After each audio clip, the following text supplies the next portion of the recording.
యెహోషువ గ్రంథం 23వ అధ్యాయం. జాషువా 23.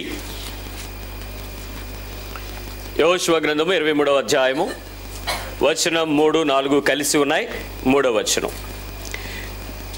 4వ వచనం నేను చదువుతున్నాను. Jashuva chapter 23 verse 3 and 4. 23వ అధ్యాయము 3 మరియు 4 వచనాలు. మీ దేవుడైన యెహోవా మీ నిమిత్తము సమస్త జనములకు చేసినదంతయు మీరు చూచితిరి. మీ నిమిత్తము యుద్ధము చేయువాడు మీ దేవుడైన యెహోవాయే. మీ నిమిత్తము యుద్ధము చేయువాడు మీ దేవుడైన యెహోవాయే. దయచేసి ఆ మాటను గమనించండి. ఆయన మీతో మాట్లాడుతున్న మాట మీ నిమిత్తము. It's for you, it's for your sake. నీ గురించి, మీకోసం యుద్ధము చేయవాడు దేవుడే యుద్ధం చేయాలని ఇష్టపడుతున్నాడు. సైన్యములకు అధిపతి అయిన దేవుడు, సైన్యములకు ముందర నడుచువాడైన దేవుడు ఈరోజు నీ జీవితంలోకి వచ్చి నీ జీవితంలో ప్రజలందరి ఎదుట నిన్ను గొప్ప చేయ మొదలు పెడుతున్న తన ప్రణాళికకు ఒక స్పష్టతనిచ్చి, ఒక రూపాన్నిచ్చి నీ గురించి ఆయన ఫైట్ చేయాలని ఆయన ఎదురు చూస్తున్నాడు. యుద్ధం చేయటానికి ఆయన ఆసక్తితో ఉన్నాడు. ఎలా యుద్ధం చేస్తాడు? దేవుడు యుద్ధం చేస్తే ఆయన యుద్ధోపకరణాలు ఎలా ఉంటాయి? ఆయన మీ పక్షంగా పోరాడితే శత్రువు యొక్క బలం ఎలా ఉంటుంది? ఒకసారి మీరు ఆలోచిస్తే మీకు ఊహ కందని కార్యాలు. అందుకే ఆ 23వ అధ్యాయం 1వ వచనంలో అంటాడు, చుట్టూ ఉన్న వారి శత్రువులలో ఎవరునూ వారి మీదికి రాకుండా. దేవునికి స్తోత్రం. నీ చుట్టూ ఉన్న శత్రువులు, వ్యాధి, బాధ, అవమానం, సిగ్గు, ఆర్థికమైన ఇబ్బందులు, శారీరకమైన నష్టం, మానసికమైన దౌర్బల్యములు, నీ ఇంటి చుట్టూ ఉన్న పరిస్థితులు, నీ ఉద్యోగంలో ఎదుర్కొంటున్న పరిస్థితులు, నీ ఆరోగ్యంలో నువ్వు ఎదుర్కొంటున్న శోధనలు, నీ వ్యక్తిగత జీవితంలో నీ చుట్టూ పడుతున్న అవమానాలు, ఏ పరిస్థితులు అయితే అనేక సార్లు నిన్ను కృంగదీసి, నిన్ను నలగదీసి, అది నీ కుటుంబంలో వ్యక్తి కావచ్చు, సభ్యుడు కావచ్చు, మరి నీ పక్కనున్న వారు కావచ్చు, ఏ స్థితిలో నేను ఇబ్బంది పెడుతున్నారో, ఏ శత్రువుని కూడా ఎవరునూ వారి మీదకి రాకుండా యెహోవా ఇశ్రాయేలులకు నెమ్మది కలుగు చేసిన మీదట. ఆయన యుద్ధం చేస్తే ఏం చేస్తాడు? ఆయన పరిపాలన చేస్తే ఏం జరుగుద్దో తెలుసా? నీ ఇంటిని గనక ఆయన పరిపాలన చేయడానికి నువ్వు ఆయనకు అప్పగించుకుంటూ ఈ ఇంటికి అధిపతి ఆయనే అని నువ్వు చెప్పగలిగి నీ జీవితాన్ని అప్పగించుకోగలిగితే సమాధానకర్తయగు దేవుడు నీ జీవితాన్ని అద్భుతంగా నడిపిస్తాడు. నీ జీవితంలో పోరాటం అనుభవించలేవు. ఒకవేళ యుద్ధాలు రావని కాదు, యుద్ధము చేయవాడు ఆయనే అంటే ఖచ్చితంగా ఏం జరుగుద్దని అర్థం? యుద్ధం జరుగుద్ది, యుద్ధం వస్తుంది. కానీ యుద్ధం వచ్చినప్పుడు నువ్వు యుద్ధం చేయక్కర్లే, నువ్వు ప్రయత్నం చేయక్కర్లే, నువ్వు సైన్యాన్ని సమకూర్చుకోక్కర్లే. ఇప్పుడు వాళ్ళందరూ వస్తారు, మీరందరూ నాతో ఉండండి, నువ్వెవరిని పిలవక్కర్లే. ఎవరు వస్తారు? ఆయన ఆకాశ మండలం మీద ఉన్న ప్రధానమైన ప్రతి విధమైన దేవదూతకి ఆజ్ఞాపించగలడు. నీ పాదములకు రాయి తగలకుండా ఎత్తి పట్టుకో అని చెప్పగలడు. నీ జీవితంలో నువ్వు కృంగుతున్న వేళ నిన్ను లేవనెత్తడానికి నీ తల నిమిరి నేనున్నాను నీకని ధైర్యం చెప్పగలిగిన వాడు నీ పక్షంగా యుద్ధం చేసేవాడు. ఈరోజు నువ్వు ఎలాంటి పోరాటంలో ఉన్నావో, ఏ యుద్ధంలో ఉన్నావో అది శక్తికి మించిన బలం లేనిది అయ్యిందేమో. ఒకవేళ నువ్వు అలసిపోయి, విసిగిపోయి, కృంగిపోయి, నలిగిపోయి, బలహీనుడై ఇక నా వల్ల కాదు బాబోయ్ ఈ యుద్ధం అని జీవితాన్ని అంతం చేసుకోవాలని ప్రయత్నం చేస్తున్నావేమో. ఆయన అంటున్నాడు, డు నాట్ వరీ. నీ హృదయాలు కలవరపడనివ్వకండి, వెరవనివ్వకండి, జడవకండి. నేను మీ పక్షంగా యుద్ధం చేస్తాను, నెమ్మది కలుగు చేస్తాను, నీ సరిహద్దుల్లో సమాధానం కలుగు చేసేవాడు ఆయనే అని బైబిల్ చెప్తుంది. కాబట్టి నీ బ్రతుకులో నువ్వు ఎదురు చూస్తున్నటువంటి ఆ బలహీనత, లేక అది దానిలోంచి బయటకు రావడానికి నువ్వు చేస్తున్నటువంటి ప్రయత్నం, తపన, అన్నిటినీ దేవుడే తన అదుపు చేసి నీ పక్షంగా యుద్ధము చేయడానికి సహాయంగా ఉన్నాడు. ఒకసారి మీ పక్క వాళ్ళకి చెప్పండి, నీ పక్షంగా యుద్ధం చేస్తున్నాడు, నీ సరిహద్దులో సమాధానం ఇస్తాడు, శత్రువు నిన్నేమీ చేయడు, నువ్వు భయపడద్దు. ఇంకొకరికి చెప్పండి, టెల్ సంబడి ఎల్స్. నువ్వు భయపడద్దు, దేవుడు నీ పక్షంగా యుద్ధం చేస్తున్నాడు, నువ్వు కంగారు పడద్దు, నువ్వు చింతించొద్దు, ధైర్యంగా ఉండు. ఆమేన్. ఇది నా మాట కాదు. యెహోషువ గ్రంథంలో యెహోషువాకి నరులందరూ ఇలాంటి వారే అనుకుంటున్న సమయంలో యెహోషువ పక్షంగా కార్యం చేసి, ఇదిగో నేను యెహోషువ దేవుడిని నన్ను అనిపించుకోలేకపోయినట్లుగా యెహోషువ జీవించిన జీవితం అది. ఈరోజు నీ గురించి కూడా ఆయన అదే మాటను చెప్పడానికి సిద్ధంగా ఉన్నాడు. దేవుని యొక్క వాక్యంలోకి వెళదాం. ప్రభువైన యేసుక్రీస్తు వారి శక్తి కలిగిన నామములో కూడి వచ్చిన ప్రతి ఒక్కరికి నా ప్రత్యేకమైన వందనాలు చెల్లిస్తున్నాను. మంచి దేవుడు మరోసారి మనతో మాట్లాడటానికి ఇష్టపడుతుండగా చెవియొగ్గి వినటానికి వచ్చినటువంటి మిమ్మల్ని బట్టి, మాట్లాడుతున్న దేవుని యొక్క అభిషేకాన్ని బట్టి నేను దేవునికి కృతజ్ఞతలు చెల్లిస్తూ దేవుని యొక్క మాట వినటానికి మనల్ని మనం సిద్ధపరచుకుందాం. Let's turn our Bibles. Mattayi సువార్త 7వ అధ్యాయము 12వ వచనాన్ని చూద్దాం. Matthew chapter 7 verse 12. మత్తయి సువార్త 7వ అధ్యాయము 12వ వచనం.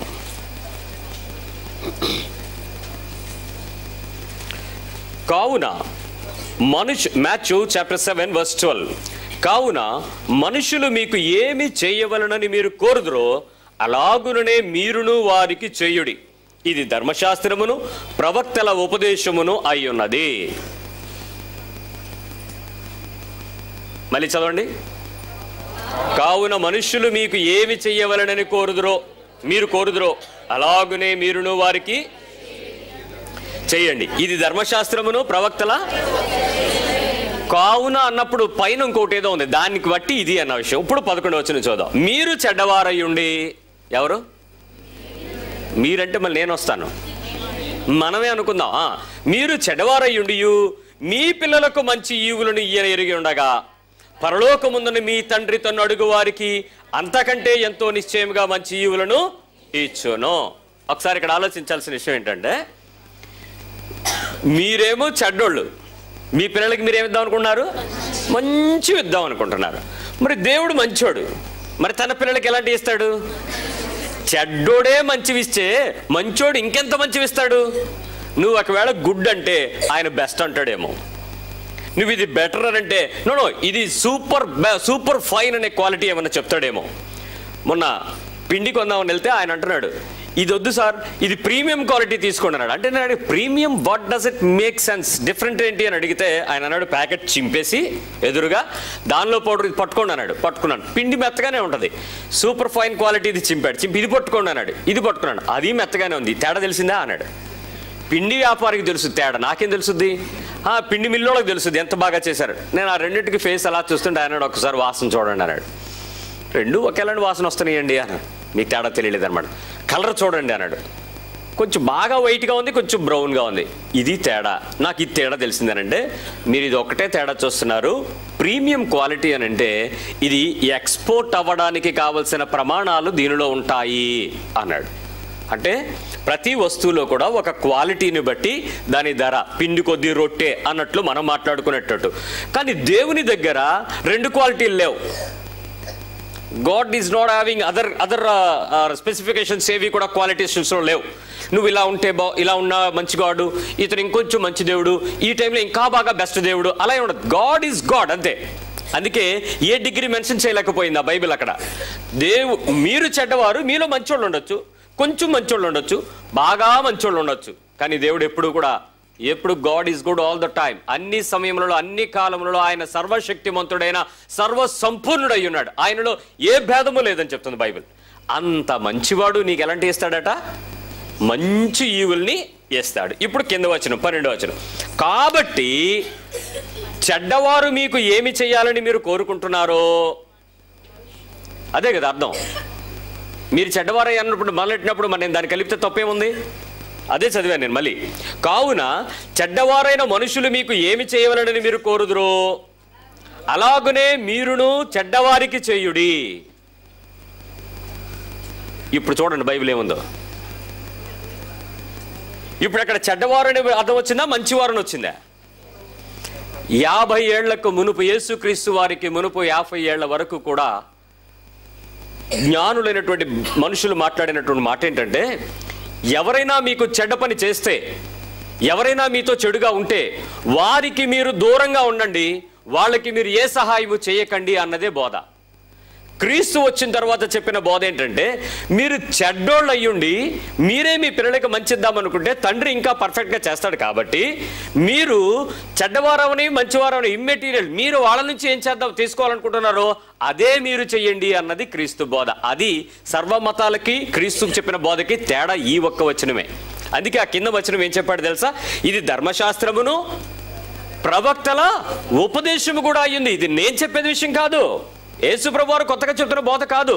అయితే ఆ యొక్క కాన్సన్ట్రేషన్ మొత్తం కలిపితే ఆ 2 చుక్కల్లో ఒకటి ప్రేమ నియమము, 2 ఇతరులు నిన్ను వలని పొరుగువాడిని ప్రేమించని చెప్పే విషయము, దేవుని ప్రేమించే విషయాన్ని ఆ 2 చుక్కల నుంచి వచ్చినటువంటి ప్రధానమైన విషయం ఏంటంటే ఆజ్ఞల యొక్క సంపూర్ణ ప్రవక్తలు చెప్పినటువంటి ఉపదేశం ఇదే అయ్యింది అన్న విషయాన్ని చెప్పాడు. ఒకసారి చూద్దాం ఏమిటి ఆజ్ఞ ఏమిటి, ఎక్కడుంది? లేవికాండం 19వ అధ్యాయము 18వ వచనం. లెవిటికస్ 19:18. ఇది మీరు ఇంకెక్కడైనా సెర్చ్ చేస్తే ద గోల్డెన్ రూల్ అంటారు, బంగారు సూత్రము అని చెప్తారు దీన్ని. ఏమిటి బంగారు సూత్రము? లేవికాండం 19వ అధ్యాయము లెవిటికస్ చాప్టర్ 19 వర్స్ 18, 18వ వచనం తీద్దాం. కీడుకి ప్రతి కీడు చెయ్యకూడదు, నీ ప్రజల మీద కోపముంచుకొనక నిన్ను వలె నీ పొరుగువానిని ప్రేమించవలను, నేను యెహోవాను. ఆ ఆఖరి వచనం మర్చిపోతాం చాలాసార్లు. When God symbolically present something, old టెస్టిమెంట్లో కూడా ఇది దేవుని మాట అని చెప్పడానికి మోషే ఈ పదాన్ని వాడేవాడు, నేను యెహోవాను అని. ఇది దేవుని మాట, దేవుడు చెప్పిన మాట, మీరు ఇష్టం వచ్చినట్టు మార్చకండి. ఇది మోషే చెప్పింది కాదు, ఇది అబ్రహాం చెప్పింది కాదు, ఇది యాకోబు చెప్పింది కాదు, ఇది ఇస్సాకు చెప్పింది కాదు, ఇది దేవుని మాట. నేను యెహోవాను అని ఎక్కడైతే వచ్చిందో అది గట్టిగా మీకు వార్న్ చేసేది ఏంటంటే ఇది దేవుని స్వరము గుర్తుపట్టు అని. ఏమేం చేయాలట? కీడుకి ప్రతి కీడు. మీరు ఎక్కడో రోమపత్రిక 13లో మీరు చదువుతారు ఈ విషయాలు. పౌలు కూడా మళ్ళీ అదే విషయం, ధర్మశాస్త్రంలో యొక్క ఉపదేశం అదే, సారం అదే. ఏమిటి? కీడుకి ప్రతి కీడు చేయొద్దు, నీ ప్రజల మీద అస్సలు కోపం ఉంచుకోవద్దు, నీ పొరుగువానిని శుభ్రంగా ప్రేమించబడేయండి, అయిపోయింది అంతే. ఈ బంగారు సూత్రపు నియమాన్ని మనం చేయటానికి ఎలా ప్రయత్నించేద్దాం? యోహాను సువార్త 13:34, రోమన్స్ 13:34, ఐఎమ్ సారీ జాన్ 13:34, యోహాను సువార్త 13వ అధ్యాయం 34వ వచనం, 13:34, యోహాను సువార్త 13వ అధ్యాయం 34వ వచనం, జాన్ 13:34, మీరు ఒకరినొకరు ప్రేమించవలనని మీకు క్రొత్త ఆజ్ఞ యేసు ప్రభు వారు ఏం చెప్పారు 7వ అధ్యాయంలో? ఇది దేవుని యొక్క ఆ ధర్మశాస్త్రము అన్నాడు. ధర్మశాస్త్రం అనగా అది ఆజ్ఞల సంపుటి, సూచనల సమాహారం, హెచ్చరికల యొక్క నిఘంటు, అనేక మనుషులు బ్రతకవలసిన మార్గదర్శి. ఏది? ధర్మశాస్త్రం. ఆ ధర్మశాస్త్రాన్ని ఈయన ఇక్కడ చెప్తున్నాడు. ఏమని? క్రొత్త ఆజ్ఞ ఇస్తున్నాను, నేను మిమ్మల్ని ప్రేమించినట్లే మీరును ఒకరినొకడు ప్రేమించవాలండి. కొత్త ఆజ్ఞ ఏంటి? How Jesus was Lord. Yesu ఎలాగైతే మనల్ని ప్రేమించాడు అలాగే మనము కూడా ఏం చేయాలి? ఒకరినొకడు. ఈ క్రైస్తవ్యాన్ని విని విని చెవులు తుప్పులు పట్టిపోయిన అంతా రాలిపోద్ది. ఏంటంటే ప్రేమించడం ప్రేమించడం ప్రేమించడం ప్రేమించడం. ఎవరు చెప్పినా ప్రేమ ప్రేమ ప్రేమ. క్రిస్మస్ సీజన్లో గ్రీటింగ్లు వస్తాయండి. ఈ ప్రేమకు సంబంధించిన ఎన్ని వాక్యాలు దొరుకుతాయో ఇంటర్నెట్లో, క్యాలెండర్లో, ఈ ఫేస్బుక్లో నింపి పడతారు. ఇదిగో దేవుని ప్రేమ, దేవుని ప్రేమ, దేవుని ప్రేమ. Okay fine. నిజానికి అదేంటో తెలియకపోయింది, దాని గురించి మాట్లాడుకునే వయసులో ఉన్నాం మనం, అంతే. అనుభవించే వయసు ఒక కాలంలో ఒక్కొక్క రకంగా ఉంటుంది. దేవుని యొక్క వాక్యం ఏ విషయాలలో మనము ఇతరుల నుంచి ప్రేమించాలి అని అంటే, ఇతరుల నుంచి మనం ఏమి ఎక్స్పెక్ట్ చేస్తాం? బైబిల్ ఏం చెప్తుంది? మన మూలవాక్యం, మనుషులు మీకు ఏమి చెయ్యవలనని మీరు కోరుచుంటారో మీరు అలాగనే మీరును వారికి. ఒకసారి చెప్పండి, మనుషులు మీకు ఏమి చెయ్యవలనని మీరు కోరుదురో అలాగునే మీరును వారికి చేయుడి. ఇప్పుడు ఒకసారి మన సెల్ఫ్ కాంట్రడిక్షన్లోకి వద్దాం, సెల్ఫ్లోకి మాట్లాడదాం. కావున మనుషులు నాకేం చెయ్యాలని నేను కోరుకుంటున్నానో అలాగే నేను వారికి చెయ్యాలి. ఇది దేవుని ఆజ్ఞ. వినపడిందా? నేను చెప్పలేదు, బైబిల్లో చెప్పింది. ఆయన అన్నాడు కదా, ఇది కొత్త ఆజ్ఞ అని, ప్రేమించమని. రైట్. ఇప్పుడు నేను మీతో ఏమేమి ఎలా చేయాలో, ఎలా చేయడానికి మనిషి కోరుకుంటాడో దాని గురించి కొంత బ్రీఫింగ్ నేర్చుకోవడానికి ప్రయత్నించేద్దాం. దేవుడు నాతో మాట్లాడిన విషయాలు మీతో చెప్తున్నా. మొట్టమొదటిగా మనుషులు నాతో ఏం మాట్లాడాలని, ఏం చేయాలని కోరుకుంటున్నానంటే, ప్రతి హ్యూమన్ లైఫ్లో ఒక మేజర్ 6 ఛానల్స్ ఉన్నాయి. ఈ 6 ఛానల్స్లో, ఈ 6 మార్గాలలో, 6 ద్వారాలలో మనుషులు ప్రతిసారి నడుస్తూ దేవుని గురించినటువంటి విషయాలను ఆలోచిస్తూ ఉంటారు. What is this 6? నెంబర్ 1 మాట్లాడడం. ఒకసారి చెప్పండి. నెంబర్ 2 అనుకోవడం. నెంబర్ 3 సహాయపడడం. నెంబర్ 4 తీర్పు తీర్చడం. నెంబర్ 5 ఇవ్వడం. Number 6 relations. ఈ 6 విషయాలలో మనము ఏమి ఆలోచిస్తూ ఉంటామో ఒకసారి ఆలోచించుకుందాం. నేర్చుకోవాల్సిన విషయాలు జాగ్రత్తగా నేర్చుకుందాం. నెంబర్ 1, నేను మూలవాక్యాన్ని వదలను, నేను చెప్తూ ఉంటాను, మీరు ఈ రోజంతా మీరు దాని గురించి ఆలోచిస్తూ ఉండండి. మనుషులు నాతో ఏం చేయాలని, ఏం మాట్లాడాలనుకుంటున్నారో, నేను మనుషులు నాతో ఏం మాట్లాడాలని నేను కోరుకుంటున్నానో నేను కూడా వారితో అలాగే. రైట్. నేను మనుషులు నాతో మాట్లాడాల్సి వచ్చినప్పుడు నేనేమనుకుంటానంటే, వాళ్ళు నాతో మంచిగా మాట్లాడాలనుకుంటాను. నా పదాన్ని మీకు ఏమైనా నచ్చితే ఆ పదం పలకండి వెంటనే. మంచిగా మాట్లాడాలని అనుకుంటాను. ఎవరైనా ఉన్నారు నాలాగా? నేనైతే ఇప్పుడు మంచిగా మాట్లాడేవాళ్ళు ఉంటే నాకు ఇష్టం. మంచిగా మాట్లాడాలి. ఓకే, అర్థమైందా? మంచిగా మాట్లాడడం అంటే ఏంటో నీకు తెలుసు, అదే కదా నువ్వు ఎదురు చూస్తున్నావు. వాళ్ళు మంచిగా మాట్లాడాలని నువ్వు కోరుకుంటున్నావు అన్నది నీకు తెలిసిపోయిందంటే అదేంటో నీకు తెలిసిపోయింది. నేను వివరంలోకి మళ్ళీ తర్వాత వెళ్తాను. నెంబర్ 2, గౌరవంగా మాట్లాడాలనుకుంటాను నాతో మనుషులు. ఎలాగా? గౌరవంగా మాట్లాడాలి. నేనేమిటో, నా డిగ్నిటీ ఏంటో, నా విలువ ఏంటో, లేక నా పర్సనాలిటీ ఏంటో నాతో వాళ్ళు అలా మాట్లాడాలని అనుకుంటాను. ఎరా వంకాయలు అమ్ముతున్నాను కొనుక్కుంటావా అన్నాడు అనుకోండి, ఐఎమ్ నాట్ ఎక్స్పెక్టింగ్ దట్. బాబు గారు మంచి వంకాయలు బాబు గారు, పుచ్చిపోయి తీసేసి మీకు మంచివి ఇస్తాను బాబు గారు, లేతో బాబు గారు, ఇప్పుడే కోసుకొచ్చాను బాబు గారు, ఇది ఎక్స్పెక్ట్ చేస్తావా? నాకు తెలీదు. నేను గౌరవంగా మాట్లాడాలనుకోండి. ఈవెన్ దో నేను రైతు బజార్ ఎస్టేట్ ఆఫీసర్ని కాదు, ఆడికి ఎరువులు అమ్మినోడిని కాదు, విత్తనాలు అమ్మినోడిని అంతకంటే కాదు, పొలానికి నీరు ఇచ్చిన కరెంట్ ఆఫీసు కాదు నాది. But I want respect from that people. ఒక ఆఫీసర్ నాతో పిలిచి ఏయ్ ఏం కావాలి నీకు అన్నాడు అనుకో, మర్యాదగా మాట్లాడంటాను. నువ్వు ఆఫీసర్ అయినా నేను ఇక్కడ కస్టమర్ని. గాంధీ ఏం చెప్పాడు, మీ ఆ చైర్మన్ ఏం చెప్పాడు, మాకు రెస్పెక్ట్ ఇవ్వడం మీకు తెలీదా, నేర్చుకో సరిగ్గా, లేకపోతే మీకు కంప్లైంట్ బాక్స్లో పెడతాను. ఏం కోరుకుంటున్నాను నేను? నేనైతే అదే కోరుకుంటాను, మీ సంగతి నాకు తెలియదు. నెంబర్ 3, నన్ను వాళ్ళు గొప్పగా మాట్లాడాలనుకుంటాను. నా గురించి ఎవరైనా మాట్లాడుకుంటే ఎదుటి వ్యక్తి సో ఎలా గొప్పగా మాట్లాడాలనుకుంటాను. ఓ జాడా, నేనా, ఓడాడా, ఆడా, అదే. ఇప్పుడు నన్ను ఎలా అనుకోవాలి వాళ్ళు?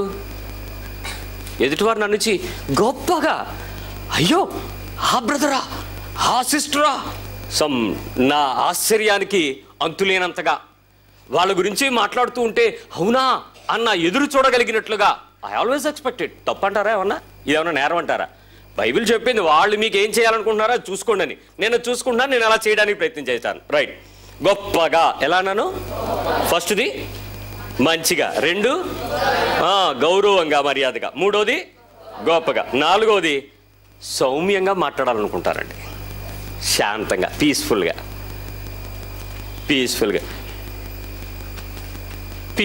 ఒకసారి అనండి. ఎలా మాట్లాడాలో మీకు తెలిసిపోయింది. ఇప్పుడు పరిశీలించుకోండి. మీరు అవతల నుంచి ఎక్స్పెక్ట్ చేస్తున్న విషయాలు ఇవి.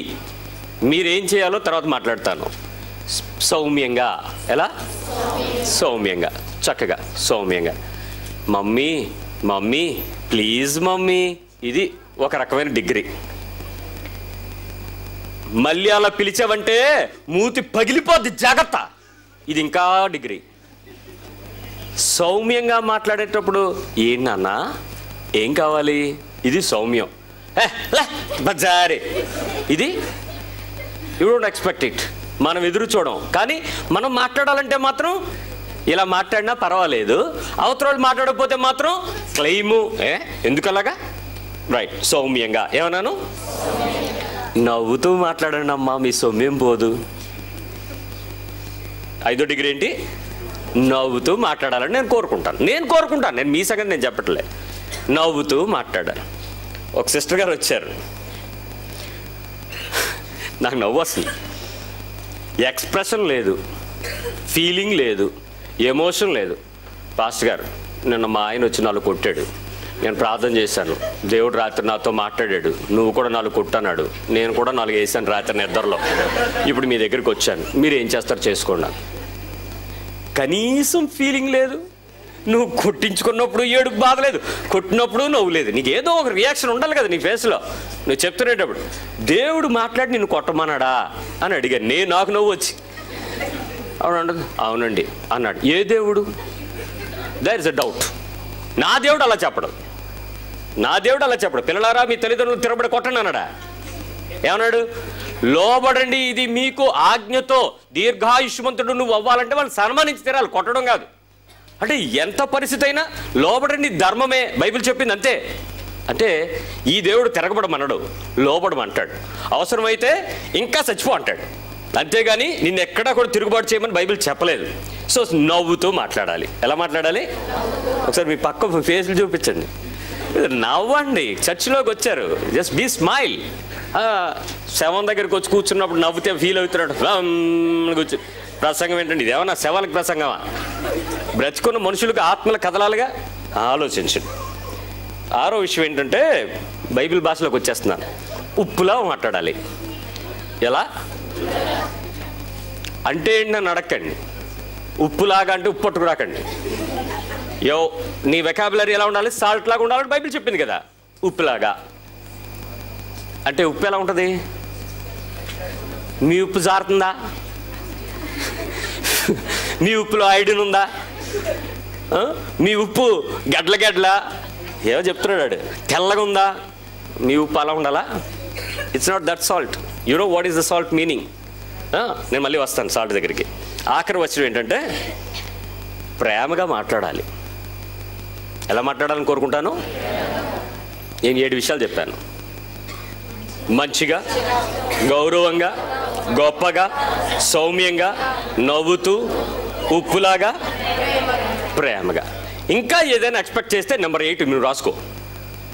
అవతల వారు నీతో మాట్లాడితే ఎలా మాట్లాడాలని కోరుకుంటావు? పిల్లలు, అది ఓకే విత్ ది 7? ఇలా ఉంటే సరిపోద్దా మీకు? మీ పేరెంట్స్ మీతో ఎలా ఉంటే సరిపోద్దా? మీ ఫ్రెండ్స్ మీతో ఎలా ఉంటే సరిపోద్దా? పేరెంట్స్ మీ పిల్లలు మీతో ఎలా ఉంటే సరిపోద్దా? ఫ్రెండ్స్ మీ ఫ్రెండ్స్కి మీరు, మీ ఫ్రెండ్స్తో మీరు ఎలా ఉంటే మీకు సరిపోద్దా? Comfort, right.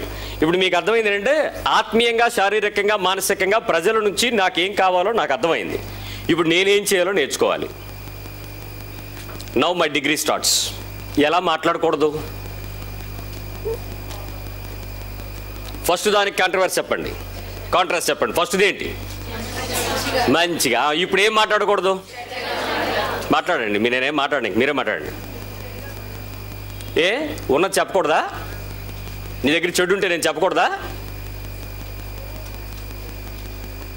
కమాన్ మాట్లాడండి. నీ చెడు నాకు తెలుసు, నేను మాట్లాడాలా వద్దా? మంచిగా మాట్లాడమని చెప్పారు, చెడ్డగా మాట్లాడకూడదని మీరు చెప్తున్నారు. మరి చెడు ఉంది, మాట్లాడాలా వద్దా? మాట్లాడాలా వద్దా? కొంతమంది నేను ముక్కుసూటిగా మాట్లాడతాను, ముఖం మీద మాట్లాడతాను, ఎవడనుకున్నా నేను మాట్లాడతాను. నేను అలా చాలాసార్లు అంటాను. మాట్లాడాలా వద్దా? సమస్య ఇప్పుడు ఇక్కడే తయారైంది. నేను అది ఎక్స్పెక్ట్ చేస్తున్నానా? అవతల వాడు నాతో ఇలా ఉండాలని నేను కోరుకుంటున్నానా? కోరుకోవట్లేదు. అలాంటప్పుడు మరి నేను హలో ఎవరు మాట్లాడకపోతే అసలు మాట్లాడుతుంది ఫస్ట్ ఇష్యూ ఏది? ప్రభు మాట్లాడిన మొదటి చైనా వద్దా? Can I expect it?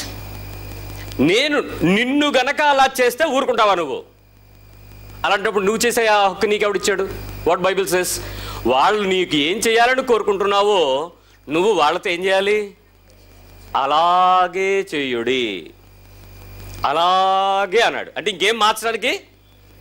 Right. మొదటి విషయం మీకు ఏదో అర్థమైంది. చెడ్డగా మాట్లాడకూడదు, చెడ్డగా చెప్పకూడదు. ఓకే. నెంబర్ 2 ఇక్కడ గౌరవంగా, మర్యాదగా. ఇప్పుడు గౌరవం ఇవ్వలేని మాటలు ఎప్పుడైనా మీరు ఎదురు చూస్తారా? ఎవరి నుంచైనా ఆ అమర్యాదగా మాట్లాడే మాటలు మీరు ఎదురు చూస్తారా? ఏం చేయకూడదో మీకు అర్థమైంది. క్షమించండి, మీ ప్రేమకు నేనేమి చెరిపేవాడిని కాదు. మీ ప్రేమలు నిజంగా ఆకాశాన్ని హద్దులు దాటిపోయిన క్రీస్తు ప్రేమంతా మీ విశాలమైన ప్రేమలో నేను నాకు తెలుసు. భార్యలారా, మీ భర్తలు ఏమని పిలుస్తారు? ఒరే, కన్నా, బంగారం, లేకపోతే మట్టి బుర్ర. బంగారం అన్నప్పుడు నవ్వినప్పుడు మట్టి బుర్ర అనలేండి. ఖచ్చితంగా అండి. ఈ బుర్ర లేదు మీ డాడీకి అంట ఎన్నోసార్లు అంటారు. బుద్ధి లేదు మీ డాడీకి, బుర్ర లేదు మీ డాడీకి. బుర్ర లేదు నీ హెడ్ అని నీకు తెలియదు. స్త్రీకి పెనిమిటి ఎవరు? అప్పుడు బుర్రలేంది ఎవరిది? అందుకే ఆయన అన్నాడు, మీ అమ్మ నన్ను చేసుకొని చాలు రాయిల్లు అన్నాడు. అంటే దాని అర్థం ఏంటి? బుర్ర లేని నన్ను తీసుకుందరా అన్నాడు. అది ఇప్పుడు చెప్పండి, ఎక్కడైనా మీరు మీ భర్తలకు మీరు ఇచ్చేటువంటి గౌరవము, మర్యాద ఏమిటి? పిల్లలకి తల్లిదండ్రులారా, ఒరే దొండిపోతా, ఒరే అడ్డగాడిదా, ఓ ఎదవా, ఓ పనికిమాలిదానా, బుద్ధి లేనోడా, హే ఏంటోడ్రా నువ్వు, ఇదా అదా. ఏమండి మీ పిల్లలు మీ కడుపులో నుంచి వచ్చారా, ఇంకెవడి కడుపులో నుంచి వచ్చారా? Common dialogue. పిల్లలు ఏమంటారో తెలుసా? ఈరోజు పిల్లలు తల్లిదండ్రులను ఆడుకుంటారు ఇంటికి వచ్చిన తర్వాత ఈ మాటలు పట్టుకుని. నేను మీ లోపల ఉన్న ప్రాణాన్ని తీయాలనుకుంటున్నాను. నేను మీ లోపల కదులుతూ ఉన్న జీవంలో మార్పు రావాలని కోరుకుంటున్నాను. ఖచ్చితంగా పిల్లలు అంటారు, నువ్వు అడ్డగాడిదంటే మా మమ్మీకి నేను పుట్టానంది. దాని అర్థమే చాలా పెద్దది. Don't expect it. పిల్లలు టూ స్మార్ట్. ఒకసారి ఆలోచించు, నువ్వు నీ పిల్లలని నువ్వు ఎలాంటి మర్యాదతో పిలుస్తున్నావు? తల్లిదండ్రులరా మీ పిల్లలకు కోపం రేపక వినపడిందా? నేను చెప్పలేదు, బైబిల్ చెప్పింది. ఏం వినపడింది నీకు? ఓకే, పిల్లలారా మీ తల్లిదండ్రులు కోపం రేపండి ఉందా? మరేముంది? లోబడు. ఇప్పుడు లోబడితే కోపం ఎందుకు వస్తుంది? వాళ్ళు ఎందుకు కోపం రేపుతారు? సో కోపము రేపే సాతాను నిన్ను వదిలిపెట్టి శాంతమునిచ్చే పరిశుద్ధాత్మ దేవుని సమాధానాన్ని వెతుకు. అప్పుడు ఆటోమేటిక్గా నీకు డిగ్రీ మారిపోదు. ఇది దేవుడు కోరుకుంటున్నాడు. ఇప్పుడు ఆలోచించు, ఎక్కడెక్కడ నీ జీవితంలో ఎవరెవరితో అమర్యాదగా అగౌరవంగా నువ్వు మాట్లాడినప్పుడు నీవు అవతల వాళ్ళు మాట్లాడితే ఎందుకు సహించలేకపోతున్నావు? బికాస్ నీ హృదయంలో నీకు ఇచ్చే ధర్మం లేదు, తీసుకునే ధర్మమే ఉంది.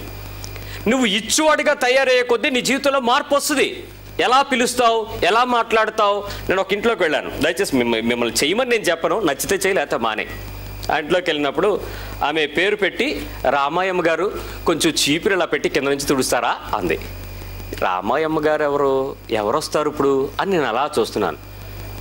బాగా పల్లెటూరు నుంచి వచ్చినటువంటి డ్రెస్ సెన్స్ ఆఫ్ సివిలైజేషన్స్లో ఉన్నంత పరిస్థితుల్లో కూడా లేనటువంటి చిల్ల కట్టుకుని, అంటే పల్లెటూరులో మధ్యకి పనులు చేసుకునేటట్టు కట్టుకునేటువంటి ఒక పని అమ్మాయి వచ్చి సీరియస్గా ఎక్కడ అమ్మగారు తొడవమన్నారు అని అడిగి, ఈ 2 కుర్చీల మధ్యలో అమ్మగారు అంది ఆవిడ.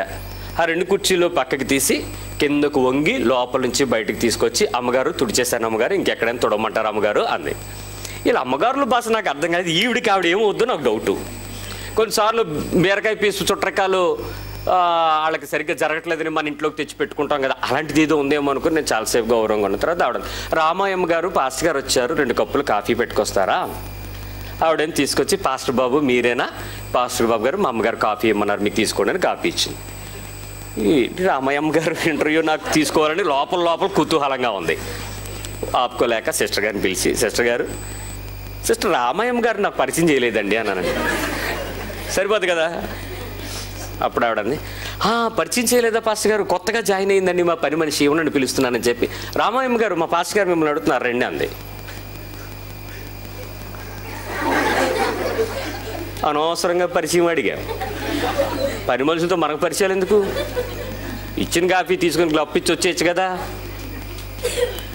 What I'm expecting from the other people, వాళ్ళ నుంచి నేనేం ఎదురు చూస్తున్నానో నేను అది ఇవ్వగలిగే స్థాయి ఆమెకుంది, నాకు లేదు. అగౌరవమైన అమర్యాదకరమైన ఆ పిలుపుల మధ్య, ఆ పరిస్థితుల మధ్య, ఏమండి ఆటో ఆయన వెళ్తున్నాడు, ఆటో వెళ్తుంది, నీకు కావాలి పిలవండి ఒకసారి, ఎలా పిలుస్తారు? ఆటో వస్తుందా? ఆటోకి ఏమైనా నోరు చెవులు ఉన్నాయా? ఆటో అంటే ఎవరు వస్తారు? డెఫినెట్గా డ్రైవర్ ఆపుతాడు. ఆటో డ్రైవరు లేకపోతే ఆటో డ్రైవర్. ఆడవాళ్ళని ఏమంటారు డ్రైవర్ని? మగోళ్ళు డ్రైవరు, ఆడవాళ్ళని వాళ్ళు కూడా డ్రైవరే. Okay, auto driver male or gent, అది నా ఉద్దేశం. ఇప్పుడు ఎక్కువ మంది ఆడవాళ్ళు డ్రైవ్ చేస్తున్నారు. సో ఆగింది. పైలట్ వెళ్తున్నాడు, ఎలా పిలుస్తారు? ఆయన ఎలా పిలుస్తారు? పైలట్. విమానాలు నడిపే పైలట్ వెళ్తున్నారు, మీ ఇంటి పక్క నుంచే నడిచి వెళ్తున్నారు. ఆయన నెక్స్ట్ ఎక్కుతాడు, విమానం ఎక్కుతాడో అదే చేస్తాడు, డ్యూటీకి వెళ్తున్నాడు. మీ పక్కింట్లో నైబర్ పైలట్ గారు ఏమని పిలుస్తారు? అంటే వాళ్ళు మిమ్మల్ని పైలట్ మిమ్మల్ని పిలిచి మీరు రేపు మా ఫ్లైట్ ఎక్కుతారా అని అడగడు. కానీ నువ్వు ఇచ్చేటప్పుడు మాత్రం ఎక్స్ట్రా రెస్పెక్ట్ ఇచ్చేస్తావు. తెల్లారు లెగిస్తే నీకు ఆటో ఎక్కకపోతే జీవితం గడవదు. ఒరే ఆటో అంటావు, ఏ ఆటో అంటావు, ఏ వస్తావా అని అడుగుతావు. కనీసం నీకు రెస్పెక్ట్ ఇవ్వాల్సిన సివిలైజేషన్ ఏమైపోయింది? అంటే నీకు సంబంధం లేని వ్యక్తులతో నువ్వు ఎక్స్ట్రా మర్యాద ఇచ్చి వాళ్ళ దగ్గర నుంచి ఏదో ఎక్స్పెక్ట్ చేస్తున్నావు. వీళ్ళు ఇవ్వరు కాబట్టి. నీకు తెలుసా, నిన్ను ఎక్కడికి వెళ్ళాలంటే అక్కడ సెక్యూరిటీగా, సేఫ్గా, అన్ని పరిస్థితుల మధ్య వాళ్ళు ఛాలెంజ్ చేసి, రిస్క్ బేర్ చేసి, ట్రాఫిక్లో ఉన్న పరిస్థితులన్నింటినీ క్లియర్ చేసుకుని నిన్ను తీసుకెళ్ళి గమ్యం చేర్చేవాడు ఫ్లైట్ కాదు, ఆటో. ఎక్కడిస్తావు నువ్వు రెస్పెక్ట్? గౌరవంగా, మర్యాదగా. 3వ విషయం చెప్తున్నాను, గొప్పగా.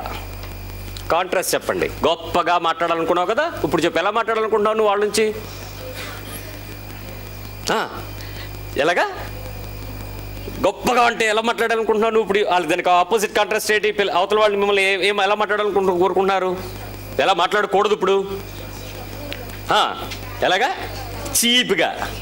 Very good. ఇంకా కించపరచకుండా, కరెక్ట్ వర్డ్, కించపరచకుండా మాట్లాడాలి, చిన్నబుచ్చకుండా మాట్లాడాలి, సిగ్గుపరచకుండా. అంటే ఇలాంటి పద్ధతులు వాళ్ళు చేస్తారంటే నీకు కుదరదు. వాళ్ళు సిగ్గుపరచకూడదు, నిన్ను కించపరచకూడదు, నిన్ను చిన్నబుచ్చకూడదు, నిన్ను చీప్గా మాట్లాడకూడదు. రైట్. ఎప్పుడైనా అలా మాట్లాడారా మీరు? ఎవరైనా? సెటైర్ అంటే అర్థం ఏంటి చెప్పండి? గొప్పగా మాట్లాడవా, చీప్గా మాట్లాడవా? నీ మీద సెటైర్ వేస్తే నీకు ఎలాగుంటుంది? నువ్వు ఇతరుల మీద వేస్తే నీకు ఎంత ఫీలింగ్, ఎంత నవ్వు, ఎంత ఆనందం లోపల ఆత్మకి, ఒక తృప్తి. ఆడి మీద ఆ డైలాగ్ పడిపోతే అవతలోడు ఎలాగైనా ఒక ఎకిల్ నువ్వు నవ్వేస్తే ఎంత సాటిస్ఫాక్షనోనండి. ఆ తర్వాత సారీ చెప్పాను, sorry sorry sorry, just take it easy యార్. ఏంటి ఈజీ? సెటైర్ అనేది ఒక రబ్బర్ కత్తి లాంటిది. కొట్టినప్పుడు నీకేం అనిపించదు, కానీ లోపలకు మాత్రం కండకు తగులుద్ది, వెళ్ళి స్కిన్కి తగలదు, లోపలకు తగులుద్ది. That is satire. ఫన్నీ చేయడం వేరు, కామెడీ చేయడం వేరు, సున్నితమైన హాస్యం వేరు. మనుషులతో నువ్వు మాట్లాడేటప్పుడు ఆ చక్కటి ప్రేమపూర్వకమైన నవ్వుని పుట్టించే సంభాషణ క్రియేట్ చేయటం వేరు, ఎగతాళి చేయటం వేరు. ఇప్పుడు నువ్వేం చేస్తున్నావు? ఏది ఎదురు చూస్తున్నావు నువ్వు? అవతల వారి నుంచి అయితే నువ్వు ఇది ఎదురు చూడవు, కానీ నువ్వు నీ జీవితంలో మాత్రం ఈ విషయాల్ని చాలా కామన్గా, ఈజీగా, ఏ మాత్రము ఫీలింగ్ లేకుండా దేవుడు నా మాటలకి లెక్క చెప్పమంటాడు అన్న విషయాన్ని కూడా మత్తయి సువార్త 12:24 ఆయన చెప్తున్నాడు. మనుషులు మాట్లాడు ప్రతి మాట గురించి విమర్శ దినమును మీరు దేవుని కుమారుని ఎదుట లెక్క చెప్పవలసిందేనని. అయినా భయం లేకుండా dialogue to dialogue, version to version, talk to talk పెంచుకుంటూ వెళ్ళిపోయి విపరీతమైన డైలాగులు కొట్టేసి నువ్వెంత ఆనందిస్తున్నావో ఒకసారి ఆలోచించు. మాటల మీద అదుపు లేదు, నియంత్రణ లేదు. ఆ పరిస్థితుల మధ్య వేసేటువంటి ఆ వ్యంగ్యానికి చిన్నబుచ్చేలాగా, కించపరిచేలాగా, సిగ్గుపరిచేలాగా నువ్వు చేసే పని మరి గొప్పగా చేయటానికి వ్యతిరేకమే కదా. మరి ఇది చేయకూడదు కదా. ఈ ఏజ్ గ్రూప్ ఈ పని ఎక్కువ చేస్తుంది చెప్పండి? Youth, teenagers. ఇంకా నాకిద్దరే ఫ్రెండ్స్ ఉన్నారు. మేము ముగ్గురు అలాంటి అదో పనులు చేయగలమా? డెఫినెట్గా చేయలేం. మా 30 మంది ఉన్నారు, చేయగలమా లేదా? ఏంటి problem? Too much, too many. ఎప్పుడైతే నీ సర్కిల్ పెరుగుతూ ఉందో నీ లోపల 30 చెడ్డ లక్షణాలను తీసుకోవడానికి నీ మైండ్ రెడీ అవుతుంది.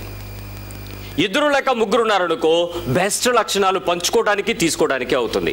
ఆ 2లో చెడ్డదైతే ఖచ్చితంగా నీ మనస్సాక్షి చెప్పుద్ది ఇది చెడ్డది, వీడి చెడ్డవాడు, వీడిని ఓమిట్ చేయని వదిలిపెట్టేస్తా. 30 మందిలో చెడ్డోడిని చల్లేగా పని, టేక్ ఇట్ ఈజీ. ఆడి చెప్పే కూడా మనకు ఎలా తెలుస్తాయిరా? పిల్లలు ABCDలు మీరు ఎక్కడ నేర్చుకున్నారు? 1, 2, 3 ఎక్కడ నేర్చుకున్నారు? 2, 2, 4, 2, 3, 6 ఎక్కడ నేర్చుకున్నారు? హిందీ ఆలు ఎక్కడ నేర్చుకున్నారు? మాట్లాడడం, రైమ్స్ చెప్పడం ఎక్కడ నేర్చుకున్నారు? బూతులు ఎక్కడ నేర్చుకున్నారు? ఏ స్కూలు, ఏ కాలేజీలో నువ్వు నేర్చుకున్నావు? ఏ మాస్టర్ నీకు బూతులు నేర్పాడు? ఈ ఫిల్తీ లాంగ్వేజ్, ఈ చెడ్డ మాటలు ఎవడు నేర్పాడు నీకు చెప్పు? డెఫినెట్గా హీఈస్ యువర్ ఫ్రెండ్. సమాజంలో నువ్వు ఎక్కడ ఆడావో, ఎక్కడ పెరిగావో, ఎవరితో ఉన్నావో వారు మాట్లాడుతున్న చెడ్డ మాటలు నువ్వు నేర్చుకున్నావు. ఇప్పుడు ఆలోచించు, ఏ విషయాల్లో అయితే నువ్వు సెటైర్స్గా మాట్లాడుతున్నావు, నీ రిలేషన్షిప్ పెరుగుతుందో అక్కడ నువ్వు చాలా ప్రమాదకరమైన వ్యక్తిగా మారుతున్నావు. But your not expecting. నిన్ను అవతల వాడు ఒక రకమైన సంస్కృతంలో తిట్టాలని కోరుకుంటావా? పిలవాలని కోరుకుంటావా? నవ్వాలని కోరుకుంటావా? ఆ పని చేయటం. మన ఏదో సరదాగా మాట్లాడుతూ ఫ్లోలో వచ్చేసింది, ఎంకమ్మా అన్నాను. అప్పుడు ఆయన అడిగాడు, మీనింగ్ ఏంటి బ్రదర్ అని అడిగాడు. బాబా ఎంకమ్మ అంటే ఏదో పేరు, సరదాగా ఊత పదం, మాట్లాడితే హాయిగా కూడా ఉంది, కమ్మగా. కానీ దానికి మీనింగ్ అడిగితే ఇప్పుడు ఏం చెప్తాం? బైబిల్ ఉందా బ్రదర్ అని అడిగాడు. బాబోయ్ నాకు ఇంకా ఎక్కడో లోపల కోసుకుంటుంది. నువ్వు ఆ బాబు అన్నాను. నువ్వు చేసిన తప్పు అర్థమయ్యింది, నువ్వు మళ్ళీ గెలుగుతుంటే అది ఏమవుతుంది? గుడుచుకుంటే ఒక నిమిషం ఆగండి ఆగండి అంటున్నా. ఆయన ఆగడే. కాదు బ్రదరు, ఏమన్నా ఇంగ్లీష్ వెర్షనా అన్నాడు. ఆహా బ్రదరు, మీరు నన్ను బాగా హింసిస్తున్నారు బ్రదరు అని అంటే అలా కాదు బ్రదరు, మీరు ఇప్పుడు అన్నారంటే అది ఆల్రెడీ మీకు దాని గురించి బాగా తెలిసి ఉండే పదం వాడతారు కదా, మీకు పదాల మీద గ్రిప్ ఎక్కువ కదా. బాబు ఇంకా ఇంకా చంపుతావా? నాకు అర్థమైంది, నేను తప్పు చేశానండి. అదేదో తప్పు మాట, బూత్ మాట కాదు, కాకపోతే అది సినిమా లాంగ్వేజ్. సరదాగా మాట్లాడటం వరకు బాగానే ఉండొచ్చు, కానీ అది ఇంకొకరి దగ్గర వినేటప్పుడు మాట్లాడితే అది కొంచెం జుగుప్సకరంగా అనిపించింది. ఆ తర్వాత అనిపించింది ఆ మాట మాట్లాడాలంటే వాంతి వచ్చింది. ఆడు కనపడుతున్నాడు, నాకు నన్ను వివరణ అడిగిన వ్యక్తి కనపడుతున్నాడు. ఇంకెప్పుడైనా మాట్లాడతాను అది అంటే ఏ విషయాలు మీడియా మనకు నేర్పుతుంది, ఏ విషయాలకు మనం చెవి ఎగ్గుతున్నాం. బైబిల్ ఏం చెప్తుంది తెలుసా? ఆత్మ చెప్తున్న సంగతులకు చెవి ఎగ్గి వినండి. Don't listen to all other things. సీరియల్లో మాటలు, సినిమాల్లో మాటలు, నువ్వు నేర్చుకునేటువంటి మాటలు ఏమి ఎదురు చూస్తున్నావు? అవి దేవుడు నీ నుంచి ఎక్స్పెక్ట్ చేయట్లేదు, నువ్వు ప్రజల నుంచి కూడా ఎక్స్పెక్ట్ చేయట్లేదు. మరి నువ్వెందుకు ఈ పని చేస్తున్నావు? Welcome the next. సౌమ్యంగా. ఎలాగండి? ఎలాగా? కాంట్రాస్ట్ చెప్పండి. అన్నం తిన్నావా? అన్నం తిన్నావా అనడానికి అంత చిరాకు మొహం పెట్టాలా? భోంచేసావా అని అడిగితే తిన్నావా లేదా?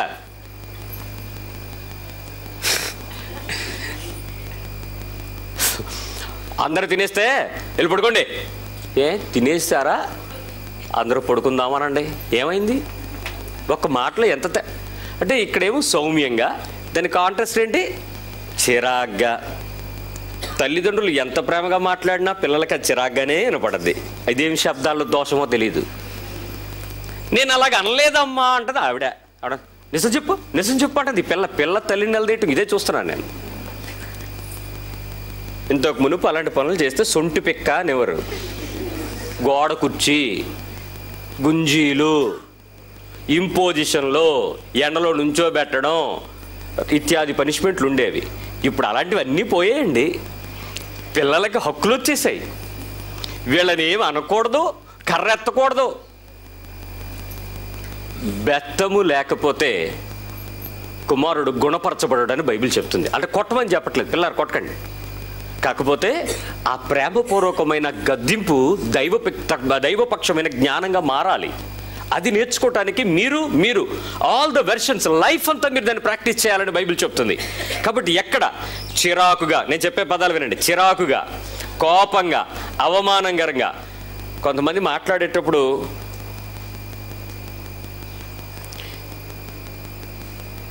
ఈ నెట్వర్క్ అవసరం లేకుండా కూడా వినపడిపోద్ది అవతలోడికి. విజయనగరంలో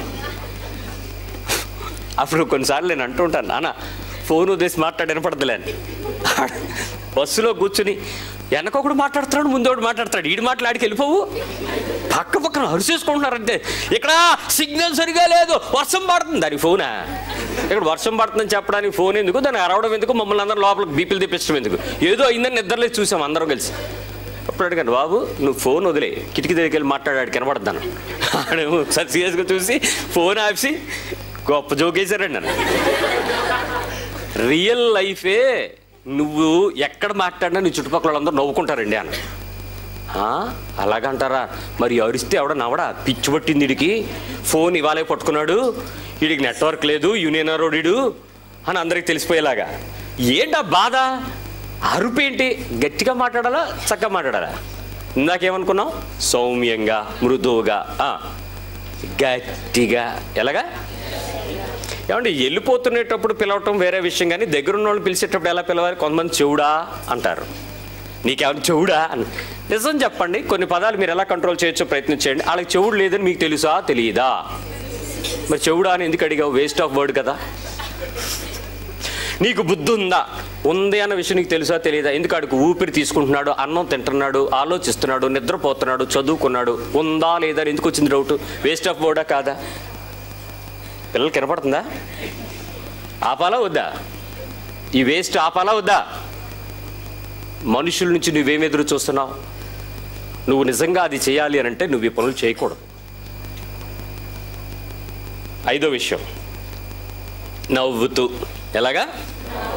నవ్వుతూ అనండి. నేను నా పదం చెప్పమనలే, నవ్వుతూ అనండి అన్నాను. అప్పటికే కమ్యూనికేషన్లో ప్రాబ్లం. నవ్వుతూ అనాలి. ఇలా ఎలాగా? సాల్వ్ రాదు. ఎలాగా? అంత సీరియస్గా చూసి నవ్వుతూ అంటే ఎలా? నవ్వుతూ. ఓకే. గేరగా. ఎలాగా? ఆవేశంగా. ఎలాగా? ఆవేశం ఎలా ఉంటుంది మీకు? ఇది ఆయాసం. ఆవేశం రెండు ఒకేలాగా ఉంటాయి. ఆయాసం ఆవేశం ఒకేలాగా ఉంటాయి. ఆస్మా వాళ్ళని అడగని చెప్తారు ఆయాసం ఏంటి. వాళ్ళు మాట్లాడాలంటే 5 నిమిషాలు పడుతుంది ఒక మాట రావాలంటే. ఆవేశం వచ్చినప్పుడు అదే నీకు ఆవేశం వచ్చినప్పుడు నువ్వు మాట్లాడేలాగొస్తుంది మాట. మీకు నవ్వు వస్తుంది, మీరు ఎదురు చూడని విషయాలు, మీరు సిగ్గుపడాల్సిన సంగతులు ఇవి. నేను ఇది ఎదురు చూడను కదా, నేను ఎందుకు ఈ పని చేస్తున్నానని నీ మీద నీకు అసహ్యం పుట్టాలి. మీరు సిగ్గుపడవలసిన సంగతులు ఏందో అతిశయపడడం ఏంటంటే, it's not a comedy club to smile, to laugh, to enjoy. It is the time to repent in your heart. నేను చేస్తున్నది తప్పు, ఈ తప్పుని నేను ఎలా సరిచేసుకోవాలి, ప్రభువా నువ్వు నాకు ఎలా సహాయం చేయాలి, ఈ విషయాన్ని నేను ఎందుకు గెలవలేకపోతున్నాను, ఇతరుల నుంచి నేను ఇది ఎక్స్పెక్ట్ చేయటం లేదు, నేను కూడా వాళ్ళకి ఎలా చేయాలనుకుంటున్నావో నాకు తెలుస్తుంది, కానీ నేను ఇది ఎలా చేయాలి, నాకు నీ కృప ఇవ్వు. ఇక్కడ నీ హృదయం గోల పెట్టాలి, నీ మనస్సాక్షిని నువ్వు గద్దించాలి, నీ జీవితంలో ప్రభు యొక్క విలువను నువ్వు గుర్తించాలి. అవును కదా, ప్రభు ఈ విషయం చెప్పాడు, నేను ఇది చదవడానికి చదివాను కానీ దాన్ని పట్టించుకోలేదు, దాన్ని లోపలికి వెళ్ళలేదు, దాన్ని పరిశీలించుకోలేదు, నాకు ఎందుకు ఈ వివరణ ఇవ్వలేదు ప్రభు. ఒకవేళ ఈ సమయం వరకు నువ్వు దాన్ని మర్మంగా దాచావేమో, ఇప్పుడు నువ్వు నాకు రివీల్ చేస్తున్నావు నా జీవితం గురించి, నా నుంచి నువ్వు ఇది ఎక్స్పెక్ట్ చేస్తున్నావు, కాబట్టి ఈ రోజు నుంచి నా అవుట్పుట్ క్వాలిటీగా నేను ఇవ్వాలి. ఈ విషయానికి నీ హృదయం ఎందుకు ప్రేరేపించబడట్లేదు? Let me tell you. ఉప్పులాగా. ఎలాగా అంటే ఇప్పుడు ఎలాగో ఇప్పుడు మాట్లాడదాం. ఉప్పు రుచిగా ఎక్కువ వేసుకుని, ఎక్కువ వేస్తారా తగినంత? Very good. రుచిగా తగినంత. ఈ మధ్య డాక్టర్స్ అందరూ ఏం చెప్తున్నారంటే ఉప్పు ఏం చేయమంటున్నారండి డాక్టర్ గారు? ఉప్పు తినమంటారా వద్దంటారా? లిమిట్ తగ్గించండి, ఉప్పు తగ్గించండి, అన్నిట్లోనూ ఉప్పులు తగ్గించండి. లో సోడియం సాల్ట్ కొనుక్కోండి, తగ్గించండి, బాగా తగ్గించండి. చాలా జబ్బుల కారణాలు. మంత్రి సత్యనారాయణ గారి దగ్గరికి వెళ్తే అసలు ఉప్పు తిన్నట్లయితే మీ బీపీలన్నీ కూడా 120/70 దాటిపోయి మీరు అనేక అనారోగ్యాలకు కారణం తెచ్చుకుంటారు. అసలు ఉప్పే తినద్దంటాడు ఆయన. ఉప్పు ముట్టుకున్నావా నువ్వు నీ ఆయుష్కాలం 70 సంవత్సరాల నుంచి 30 అయిపోద్దని చెప్పేస్తున్నాడు. తగ్గిపోద్ది. ఉప్పు ముట్టుకోకండి. పచ్చి కూరలు తింటే అట్లా ఉప్పు సరిపోద్ది, అట్లా ఏవి తింటా సరిపోద్ది. ఉప్పు వేసుకోకండి బాబు అంటే ఇప్పుడు మాటలు ఏం చేయమని చెప్పండి, ఏం చేయమని? ఉప్పు వద్దన్నాడుగా మరి ఆయన. నీ మాటలు ఉప్పులాగా ఉండాలన్నాడుగా ఈయన ప్రభు. ఇప్పుడు ఏం చేద్దాం? కాబట్టి ఉప్పు తగ్గించుకునే వాళ్ళందరూ కూడా మీ మాటలు కూడా ఏమవ్వాలి? ఇప్పుడు ఏమవ్వాలి? భర్తలు ఎంత సుఖపడతారో మా ఆవిడకి పాస్ గారు బాగా చెప్తున్నారు అన్నట్టు. ఆ భర్తలు బీపీల కారణాలు అడిగితే ఏం చెప్తారు? మా ఆవిడండి, మా ఆవిడ వల్ల నాకు బీపీ పెరిగిపోతుంది బాబు అంటే వీళ్ళ మీద వాళ్ళ మీద వీళ్ళు. కానీ నువ్వేం చేయాలనుకుంటున్నావు? అవతల నుంచి భర్త, నీ భార్య నీకేం చేయాలని కోరుకుంటున్నావు? భార్య నీ భర్త నువ్వేం ఎక్స్పెక్ట్ చేస్తున్నావు? పిల్లలు మీ తల్లిదండ్రుల నుంచి మీరేం ఎదురు చూస్తున్నారు? తల్లిదండ్రులారా మీ పిల్లల నుంచి మీరేం ఎదురు చూస్తున్నారు? అదే మీరు చేయడానికి ప్రయత్నించండి. That's what the first beginning is. మాటలు. నువ్వు ఎలాంటి మాటలు మాట్లాడడానికి ప్రయత్నించేస్తున్నావు? లాస్ట్ దానికి వచ్చేద్దాం. ఎలాగా? దీనికి నా దగ్గర సమాధానం లేదు. డాష్. ప్రేమగా చెప్పండి. ఇంక దీనికి నిర్వచనాలు ఏం చెప్తామా? ప్రేమగా మాట్లాడడం ఎలా అని నేర్పాలా? ఇలా కాకుండా ఉంటే అదే ప్రేమ. మీకేమైనా తెలిస్తే ప్రేమగా మాట్లాడడం ఎలా అని తెలిస్తే మీకు ఆ విషయం చెప్పలేదు కదా. మా రేచల్ ఒకసారి మేము మాట్లాడుకుంటూ ఉంటే ఒకసారి చెప్పింది, నువ్వు చాలా ప్రేమగా ఉండాలమ్మా అని ఏదో చెప్తూ ఉంటే, మా క్లాస్లో ప్రేమ అనే అమ్మాయి నా పక్కనే ఉంటుంది, నాకు బాగా తెలుసా. నీకు ప్రేమ తెలుసా? ప్రేమ ఆంటీ తెలుసా? ప్రేమ్ కుమార్ తెలుసా అని అడగలే. ప్రేమగా మాట్లాడడం తెలుసా? అది ఎవరి దగ్గర నేర్చుకోవడానికి అవ్వదు, బైబిల్ దగ్గరే నేర్చుకోవడం అవ్వద్ది. With only Jesus you can learn how to talk with love and affection. సంపూర్ణమైన మాట్లాడుకునే కృప దేవుడు నీకు ఒక్కడికే ఇచ్చాడు, నువ్వు ఒక్కదానివే చేయాలి. Let me come to the number 2. First విషయం ఏంటండి? మాట్లాడడం దగ్గర ఆగిపోయాం. ఇప్పుడు రెండో విషయం లోపలికి వెళ్దాం. ఏమని చెప్పాను? అనుకోవాలి, ఏమనుకోకూడదు. ఈ 6 సెగ్మెంట్స్లోనే మనుషులు నడుస్తారండి, చూసుకోండి. ఇప్పుడు ఈ విషయానికి కన్క్లూజన్ చెప్పాలి కదా నేను. ఈ ప్రేమగా మాట్లాడాలి అనే విషయంలో, మాట్లాడడం అనే విషయంలో ఏం చేయాలో తెలుసా? ఇప్పుడు మీకు ఒక స్కేల్ ఇస్తాను, ప్రతిసారి ఈ స్కేలే వాడతాను. ఈ స్కేల్లోకి రండి. నేను ఒక ఆర్డర్ చెప్తాను, మీరు కింద నుంచి నెంబర్ వేసుకోండి. నెంబర్ 7, యేసుతో ఎలా మాట్లాడతావు? నీ పక్కన యేసున్నాడు, ఎలా మాట్లాడతావు? నెక్స్ట్, మీ పాస్టర్ గారు ఉన్నారు, ఎలా మాట్లాడతావు? నెక్స్ట్, నీ పక్కన ఒక విశ్వాసి ఉంది, ఒక విశ్వాసి ఉన్నాడు, ఎలా మాట్లాడతావు బ్రదర్ ఆర్ సిస్టర్? నీ పక్కన ఆత్మీయులు ఉన్నారు, మన ఆత్మీయులు, మనల్ని బాగా క్షేమాన్ని, ప్రేమను, సమాచారాన్ని, సంతోషాన్ని పంచుకోవడానికి కావాల్సిన ఆత్మీయులు ఉన్నారు, వాళ్ళతో నువ్వు ఎలా మాట్లాడతావు? శత్రువు ఉన్నాడు నీ పక్కన, వాళ్ళతో ఎలా మాట్లాడతావు? ఒక జెంటైల్ అన్యుడు ఉన్నాడు, ఎలా మాట్లాడతావు? నీ పొరుగువాడు ఎవడో నీకు తెలియదు, వాడితో నువ్వు ఎలా మాట్లాడతావు? నేను ఇప్పుడు ఆర్డర్ పైనుంచి కిందకు వచ్చాను, మీరు కింద నుంచి పైకి రండి. 1 పొరుగువాడు, 2 అన్యుడు, 3 శత్రువు, 4 ఆత్మీయుడు, 5 విశ్వాసి, 6 పాస్టర్, 7 జీసస్. పైనుంచి కిందకి నువ్వు నీ మాటలు మారిపోతూ ఉంటాయి. కానీ ప్రభు ఏమంటాడు తెలుసా? కింద నుంచి పైకి నువ్వు నా దగ్గరికి రా అంటాడు. ఇప్పుడు నువ్వు పొరుగువాడికి ప్రభువుకి సంబంధం ఉందా లేదా? ఉందా లేదా? నువ్వు ఎవరికి సహాయం చేస్తే దేవునికి సహాయం చేసినట్టు. కానీ నువ్వు ప్రభువుకి సహాయం చేస్తావు, పొరుగువాడిని ముట్టుకోవు.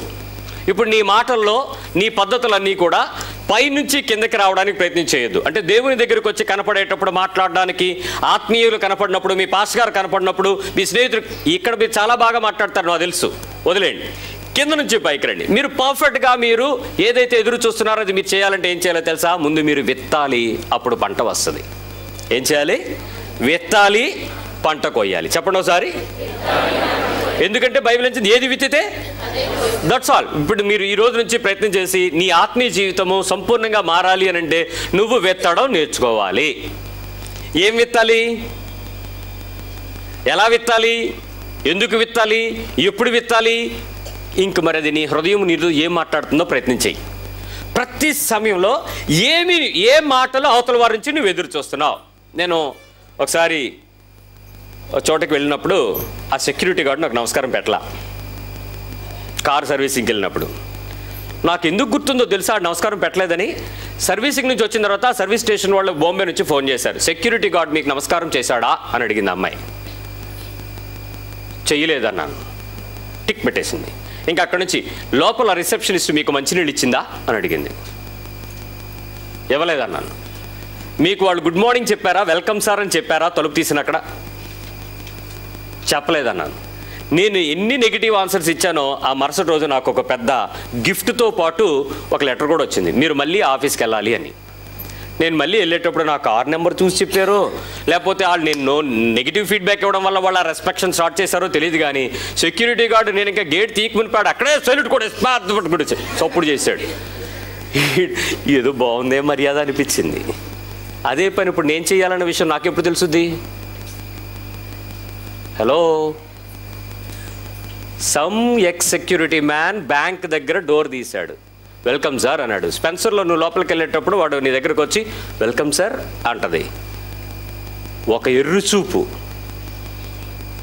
ఒక పనికిమాలను చూపు, కనీసం విన్నట్టు కానీ పట్టించుకున్నట్టు కానీ అస్సలు అటెండ్ అవ్వం. ఏంటి గర్వం, ఏంటి బడాయి, ఏంటి గొప్పతనం? ఈ లోకంలో ఎవ్వడు లేడు, నువ్వు ఒక్కడవే హయ్యర్ అఫీషియల్వా? వాళ్ళు సర్వీస్ చేయడానికి ఉన్నారు, నువ్వు సర్వీస్ పొందుకోవడానికి ఉన్నావా? వాళ్ళ నుంచి నువ్వేం ఎదురు చూస్తున్నావో నువ్వు అదే విషయం చేయాలన్న విషయం నాకు బైబిల్ నేర్పించిన తర్వాత నేను సర్వీస్ స్టేషన్ కారు పట్టుకెళ్ళేటప్పుడు ఆడు సెల్యూట్ కొడితే నేను సీరియస్గా ఆడి దగ్గరికి వచ్చి ఆడి దగ్గర నిలబడి సెల్యూట్ కొట్టాను. ఇదేంటి సార్ అన్నాడు. మొన్న నీ మీద కంప్లైంట్ చేసింది నేనే, తప్పు చేశానని నీ దగ్గర ఒప్పుకోవడానికి నేను ఈ పని చేశాను. వాటర్ ఇవ్వలేదని కంప్లైంట్ చేసింది నేనే, కానీ వాటర్ బాటిల్ అక్కడ ఉందన్న విషయం నాకు తెలుసు. నువ్వు ఆఫర్ చేసావా అని అడిగింది, అదే చేసిపోయాను నో అని. బట్ నాకు తెలిసింది ఏంటంటే నేనేమి సర్వీసెస్ అయితే ఎదురు నుంచి ఎక్స్పెక్ట్ చేస్తున్నానో, of course that is all your rights, నీ హక్కులే. కానీ నువ్వు క్రైస్తవుడివి, మోర్ దాన్ ఈ లోకపు సిటిజన్ కన్నా నీవు ఆత్మలో కొనబడిన వాడివి, నువ్వు మరొకరి దాసుడివి అని గుర్తించు. నువ్వు మొదట క్రిస్టియన్గా ప్రవర్తించు, తర్వాత నువ్వు సోషల్ సిటిజన్గా మారు. నువ్వు సోషల్ సిటిజన్గా నిలబడి క్రైస్తవ్యాన్ని ఛాలెంజ్ చేసే పనికి మాలిన పద్ధతులు చేయకు, బైబిల్ ఒప్పుకోదు. నువ్వు పరలోక సంబంధివి, నీ రాజ్యం ఈ రాజ్యం కాదు. ఇక్కడ నుంచి నువ్వు ఒకరోజు అక్కడికి వెళ్ళాలి. ఇక్కడ ఏం విత్తుతావో అక్కడికి వస్తావు, ఇక్కడ ఎలా బ్రతుకుతావో దాని నీతిని అక్కడ పొందుకుంటావు. ఇక్కడ జీవితమే రేపటి దినం నువ్వు అక్కడ తీసుకెళ్తావా వద్దా ఉండిపోతావా అనేది నిర్ణయించేది. కాబట్టి ప్రతి ఆలోచన క్రీస్తుకు చెరపట్టి నువ్వు how do you respect the people, ఎలా ఇవ్వగలుగుతావు? How many times you say thank you to other people? అవతల వారి నుంచి నువ్వు ఏది ఎదురు చూస్తున్నా వాళ్ళ దగ్గర నీ హంబల్నెస్ ఎలా చూపించుకోగలుగుతావు? ఏం ఎదురు చూస్తున్నావు నువ్వు అవతల వైపు నుంచి? Dear young children, see my face, నా ముఖం చూడండి. మీ మమ్మీ వంట చేసి చెమట కార్చి కింద మీద పడి నువ్వేం తింటావో చూసి నీకు కావలసిన వాటన్నిటిని తీసుకొచ్చి నీకు తయారు చేసి పెట్టింది. Did ever you say mummy I love you, నువ్వు నాకు ఇంత కష్టపడుతున్నావు, నా మార్నింగ్ నా స్కూల్కి వెళ్ళడానికి నా షూ ఎక్కడ ఉంటుందో నాకు తెలియదు, నా సాక్స్ ఎక్కడ ఉంటుందో తెలియదు, బెల్ట్ ఎక్కడ పెట్టావు అని వాళ్ళని అడుగుతారు. నువ్వు పెట్టేసుకున్నది నువ్వు, నీ టై నీకు తెలియదు, నీ పుస్తకాలు నీకు తెలియదు, నీ బ్యాగ్ నీకు తెలియదు, నువ్వు ఎక్కడికి వెళ్తావు, ఏం చేస్తావు, అన్నీ వాళ్ళు రూలప్ చేసి నీకు సమ్మరైజ్ చేసి చక్కగా నేను తీసుకుని వెళ్తుండే. Did you ever say thank you to them? Mummy నువ్వు నిజంగా నన్ను అంతగా ప్రేమిస్తున్నావు అన్న విషయం థ్యాంక్ యూ చెప్పావా ఎప్పుడన్నా మీ మమ్మీకి? ఎందుకు వాళ్ళతో మనం నువ్వు థ్యాంక్ యూ చెప్తే నీ కొడుకు నీకు థ్యాంక్ యూ చెప్తాడు. నువ్వు నీకు సర్వీస్ చేయడానికి నీకు ఒక మనిషిని ఇచ్చాడు కాబట్టి వాళ్ళకి కృతజ్ఞతలు చెల్లించు, వాళ్ళ దగ్గర నుంచి నీకు వస్తుంది. నువ్వు చెప్పు ఐ లవ్ యూ అని, నేను నిన్ను ప్రేమిస్తున్నానని చెప్పు, అప్పుడు వాడు చెప్తాడు mummy I to love you. భార్య నువ్వు చెప్పు నీ భర్తతో ఎస్ ఐఎమ్ ఫర్ యూ, నీకోసం నేనున్నాను నా విషయం చెప్పు, సో దట్ ఆయన దగ్గర నుంచి నువ్వు ఎక్స్పెక్ట్ చేయొచ్చు. నువ్వు ఏం కోరుకుంటున్నావో అదే అవతల నుంచి నీకు కావాలంటే నీ దగ్గర ఉండాలి. నువ్వు మొదలు పెట్టాలి, నువ్వు ప్రయత్నం చేయాలి, ప్రారంభించు, మాటల ద్వారా ప్రారంభించు. నువ్వు ఈరోజు ఇది లేకపోతే ఒకరోజు నువ్వు దుఃఖపడతావు. రావటం లేదు, ఇవ్వటం లేదు, చెప్పటం లేదు, చూడటం లేదు, చెందటం లేదు. ఓల్డ్ ఏజ్ పీపుల్ ఈరోజు వాళ్ళు తీసుకెళ్ళి ఓల్డ్ ఏజ్ హోమ్లో పెడుతూ ఉంటే అక్కడ పరిచర్యకు వెళ్ళినప్పుడు వాళ్ళతో మాట్లాడుతూ ఉంటే వాళ్ళు చెప్పినటువంటి ఒకే ఒక కారణం ఏంటో తెలుసా? మా పిల్లలు మమ్మల్ని ఈరోజు ఓల్డ్ ఏజ్లో పెట్టడానికి కారణం ఏంటి అని అడిగితే వాళ్ళు చెప్తున్నది ఏంటంటే వాళ్ళకి తెలియటం లేదు, వాళ్ళని బాగా చదివించాం, బాగా ఖర్చు పెట్టాం, బాగా ప్రయాసపడ్డాం, మా జీవితకాలం అంతా మా పిల్లల కోసమే ప్రయాసపడ్డాం, ఈరోజు మా పిల్లలు మమ్మల్ని ఇక్కడ వదిలేశారు అని అంటున్నారు. అది నిజంగా దుఃఖకరమే. కానీ ఎప్పుడు బాగా చేశారు అని అడిగితే ఆ తల్లిదండ్రుల యొక్క అన్ని బ్యాక్ వెళ్ళి రీసెర్చ్ చేస్తే మాకు అర్థమైంది ఒకటే విషయం ఏంటంటే 8th క్లాస్కి వచ్చేసేటప్పటికి వాడికి ఊహ తెలిసి ప్రపంచాన్ని చూస్తున్నాడు. అప్పుడు కేశవరెడ్డి గారు గుర్తొస్తారు. ఆయన ఎవరో తెలుసా? చలపతి విద్యా సంస్థలు ఎక్కడుంటాయో తెలుసా? 8వ క్లాసు నుంచి పిల్లల్ని తీసుకెళ్లి గుడివాడలోనో, విజయవాడలోనో, హైదరాబాద్లోనో, ఢిల్లీలోనో పంపించి చదువుకో చదువుకో చదువుకో చదువుకో, నువ్వు బాగా సెటిల్ అవుతావు, బాగా చదువుకో, ఇంట్లో మాత్రం ఉండకు. మేము మీతో మాట్లాడే తీరిక లేదు, నువ్వు మాట్లాడడానికి ఓపిక లేదు. మాకు పిల్లల్ని అవాయిడ్ చేశారు. 10th క్లాస్కి వచ్చేటప్పటికి ఈ ఒక్క సంవత్సరం నువ్వు ఎలాగైనా కష్టపడి తీసుకెళ్ళి హాస్టల్లో పడేశారు. ఇంటర్మీడియట్కి వచ్చేటప్పటికి ఈ 2 ఏళ్ళు అయితే నీకు IIT లేకపోతే IIIT, ఇక్కడెక్కడ ఉండవురా నువ్వు భూమి మీద, ఇంకో దేశంకే తీసుకెళ్ళి ఇంకో చోట పడేశారు. ఏదో తిప్పలపడి ఇంటర్మీడియట్, ఏదో నెక్స్ట్ ఇంజనీరింగ్, ఇక్కడ ఉంటే ఆడ చెడిపోతాడని చెప్పి తీసుకెళ్ళి ఇంకో చోట పెట్టారు, ఇంకో దేశంలో, ఇంకొక పట్టణంలో, ఇంకొక రాష్ట్రంలో. ఆ తర్వాత ఆడికి ఉద్యోగం వచ్చేటట్టుకు ఆడు ఇక్కడ ఎందుకు ఉంటాడు చెప్పండి? ఆడు జంపు, ఆడు ఎలాగో ఉండనివ్వరు కదా, మీతో ఉండడానికి ఆడికి ప్రైవసీ ఎక్కడిచ్చారు? ఊహ తెలిసే సమయంలో వాడికి మీకున్నటువంటి పిల్లలకి మీకు ఉండాల్సినటువంటి ప్రేమ, అనురాగం, ఆప్యాయత ఎక్కడున్నాయి? ఇవి ఎప్పుడైతే మీరు ఎదురు చూడట్లేదో మీరు ఎలా ఎదురు చూస్తారండి? ఇప్పుడు వాళ్ళకి ఊహ తెలిసింది, వాడు వెళ్ళిపోయాడు, వాడు ఎక్కడో ఉంటున్నాడు, వాడు ఏదో సంపాదించుకుంటున్నాడు, పెళ్లి చేస్తావు, బాధ్యత అనుకున్నావు, తీరిపోయింది, వాళ్ళు వెళ్ళిపోయారు, పిల్లలు కానీ పట్టుకుపోయారు. ఇప్పుడు నువ్వు ఎదురు చూస్తూ ఉన్నది అన్యాయం ఏందో తెలుసా? నువ్వేది విత్తుతావో సేమ్. నీ పిల్లలు ఇప్పుడు నీ దగ్గరికి రావాలంటే, బాబు ఇప్పుడు మేము తప్పు చేసాం, మేము వెనక్కి తిరిగి సరిదిద్దుకోవడం ఎలా? I'm sorry. అందుకే నేను నీకు ఈరోజు చెప్తున్నాను, దేవుని వాక్యం చెప్తుంది, నువ్వు వెనక్కి తిరిగి సరి చేసుకోవడానికి కాలము వెనక్కి తిరగదు, వయసు వెనక్కి రాదు. ఈ 2 నువ్వు వద్దన్నా సరే రంగులేసుకో, లేకపోతే ఇంకా ప్లాస్టిక్ సర్జరీ చేసుకో, అంతేగాని నీ వయసు వెనక్కి రాదు, ముందుకెళ్తావు అంతే. అది ఎక్కడికి వెళ్ళడానికో తెలుసా? పరలోకంకి వెళ్ళడానికి. ఈ భూమి మీద యాత్ర ఫినిష్ చేసి నువ్వు అక్కడికి వెళ్ళిపోతావు. The ultimate moment. ఇక్కడ నిద్రిస్తావు, అక్కడ లెగుస్తావు, దట్స్ ఆల్. ఒక్క క్షణంలో ఇలా ఉన్న స్థాయి ఇలా మారిపోద్ది, అంతే, ఏమీ మార్పు లేదు. ఒక్క క్షణంలో రెప్పపాట్లు వెళ్ళిపోతావు. ఆ పరిస్థితికి వెళ్ళడానికి కంప్లీట్ సిద్ధపాటు ఎక్కడ? On earth. నువ్వేం ఎదురు చూస్తున్నావు మనుషుల నుంచి, మాటల్లో సేమ్ థింగ్ నువ్వు నీ దగ్గర నుంచి వస్తాయి. పిల్లలతో తల్లిదండ్రులు మీరు గడపలేరా? మీతో రేపటి దినము మీ పిల్లలు గడపలేరు. తల్లిదండ్రులు మీతో గడపలేకపోతే పిల్లలు తల్లిదండ్రులతో గడపలేరు. భర్త భార్యతో సమయం గడపకపోతే, మాట్లాడకపోతే, భార్య భర్తతో సమయం గడపదు, మాట్లాడదు, పక్కింటోళ్ళతోనే మాట్లాడుతుంది, ఫోన్లోనే మాట్లాడుతుంది, బంధువులతోనే మాట్లాడతాడు. ఏం మాట్లాడుతున్నావు? ఎలా ఎదురు చూస్తున్నావు నీ వ్యక్తులతో? నీ స్నేహితులతో నువ్వు మాట్లాడేటువంటి మాటలు, నీ కుటుంబ గౌరవాన్ని, నీ సంఘంలో నువ్వు నేర్చుకుంటున్నటువంటి మాటలు, నీకున్నటువంటి స్నేహితుల మధ్య నువ్వు మాట్లాడే గౌరవాన్ని తెచ్చుకోగలుగుతున్నావా? ఏమి ఎదురు చూస్తున్నావో అదే నీ దగ్గరికి వస్తుంది. ఇటు నుంచి నువ్వేం విత్తున్నావో అదే కోస్తావు. మాటల ద్వారా నీ విశ్వాస జీవితం ఎలా ఉంది? నీ ఫ్యామిలీలో అనేక రకాలైన అస్తవ్యస్త మాటలు, విపరీతమైన కోపావేశాలు, అనేకమైన పరిస్థితుల్లో మీ హృదయాలలో ఎందుకు ఈ ఆర్డర్ మారిపోతుంది అని అంటే ద ఓన్లీ వన్, బికాస్ నీకు నిజంగా దేవుని కొరకు విత్తాలి అనే విషయం తెలిస్తే ఖచ్చితంగా నువ్వు దేవుని కొరకు ఏం చేస్తావు? ఆ పని ప్రయత్నం చేస్తావు. ఒక ఆలోచన చెయ్యి, ఒక నిర్ణయం తీసుకో. యేసుతో ఎక్కువ మాట్లాడదామా? స్పష్టంగా మాట్లాడతావా? పరిపూర్ణంగా మాట్లాడతావా? ప్రేమగా మాట్లాడతావా? పద్ధతులన్నింటిలోనూ క్రమంగా మాట్లాడతావా? లేక అమర్యాదగా నీకు నచ్చినట్లుగా ఎలాగైనా పర్వాలేదు, దేవుడు అర్థం చేసుకుంటాడులే, దేవుడు కమ్యూనికేషన్కి మాస్టర్, ఎందుకంటే బోల్డు భాషలు తెలుసు ఆయనకి అని నువ్వు ఇష్టం వచ్చినట్టు మాట్లాడతావా? దేవుని మందిరంలోకి వచ్చినప్పుడు నీ పెదవుల్ని కాచుకో అని చెప్తుంది బైబిల్. నీ ప్రవర్తన అంతటిని సరిచూసుకో అని చెప్తుంది. మరి నీ పొరుగు వాడి దగ్గర నీ ఇష్టం వచ్చినట్టు ఉండొచ్చా? నీ పొరుగు వాడిని ప్రేమించటమే కదా దేవుని యొక్క వాక్యం. నిన్ను వలే. మరి ఇప్పుడు ఆ వాడి దగ్గర నువ్వు ఎలా అసభ్యంగా ప్రవర్తిస్తావు? వాళ్ళ దగ్గర నువ్వు ఎలా ఇంకొక రకమైన పద్ధతులను జీవించగలుగుతావు? కాబట్టి నీ హృదయం అంతటిని నువ్వు అర్థం చేసుకోవాలి. నేను ఖచ్చితంగా ఏ విషయాలైతే దేవుని పక్షంగా నేర్చుకుంటానో అదే విషయాలు వాళ్ళ నుంచి నేను తీసుకోవాలి అని అంటే మొదట నేనేం చేయాలి? వాటిని అభ్యాసం చేయాలి. I should start work. నేను పని చేయాలి, నేను ఏదో హోంవర్క్ చేయాలి అన్న విషయం ఇప్పుడు నాకు అర్థమవుతుంది. కొలస్సీ పత్రిక 4వ అధ్యాయము 6వ వచనం. ఇందాక మనం అనుకున్న మాట ఒక్కసారి బైబిల్ నుంచి చూసి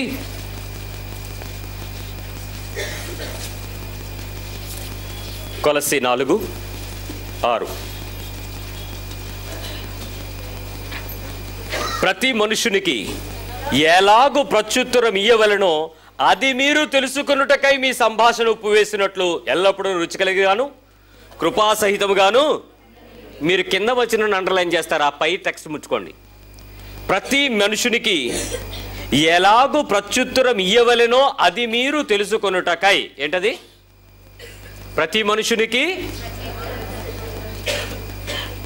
మనుషునికి ప్రత్యుత్తరము ఎలాగూ ఇయ్యవలెనో మీరు తెలుసుకొనుటకై మీ సంభాషణ. ఇప్పుడు ఎవరితో ఎలాగా మాట్లాడాలి మీరు బాగా నేర్చుకోవాలంటే చక్కటి సంభాషణ ఒకటి చెప్తాను. మీరు ఎప్పుడైనా మీ ఫోన్లో మీరు ఎవరికైనా డబ్బులు కట్ అయిపోయినా, సర్వీసెస్ అందకపోయినా మీరు అవతల వాళ్ళకి ఫోన్ చేస్తారు. వాళ్ళు ఏమంటారంటే కాల్ సెంటర్ అంటారు.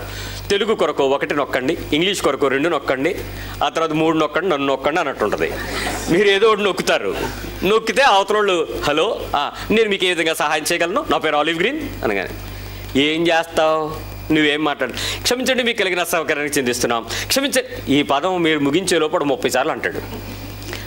ఏం చేశాడంటే క్షమించాడు. నీకు ఓపిక ఏట్రా క్షమించేది, నువ్వు రెచ్చిపోతాను, దయచేసి కొంచెం నెమ్మదిగా మాట్లాడగలరా, మీ లైన్ మాకు కట్ అవుతుంది అని సూచన ఇస్తూ ఉంటాడు. అంటే నువ్వు ఆపుతావా, నేను ఆపిమంటావా?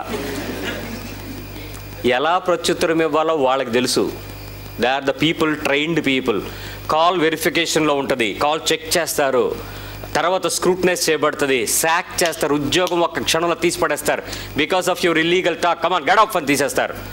ఒకవేళ దేవుడే గనక నీ సంభాషణను చెక్ చేసి ఈ గొంతు పనికి మారిన మాటలు మాట్లాడుతుంది, పెదవులు ఇష్టం వచ్చినట్టు మాట్లాడుతుందని చెప్పి ఈ ఫోన్లో ఉన్న మ్యూట్ బటన్ నీ గొంతు దగ్గర ఇలా నొక్కాడు అనుకోండి, నెక్స్ట్ ఏంటి నీ పరిస్థితి?